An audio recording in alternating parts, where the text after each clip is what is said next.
kung merong magpupus na may yagballs na politiko. Kailangan kasi dyan, may paninindigan, may political will, at syempre may bayag, di ba? At hindi nabubusalan. Nagtataka pa ba kayo ngayon kung bakit, no? Si BP Sara yung heir apparent ng ating Tatay Digong at hindi yung ibang anak. Ayan po, pinatutunayan po. Nilantad po ang katraidoran ng mga Marcoses. Kasama na si Amy.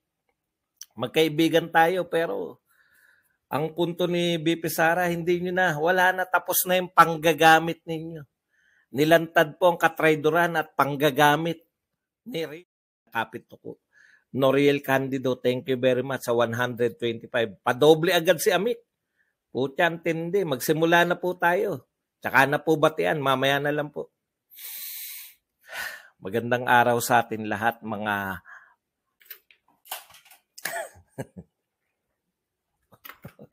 nagkakalaglagan.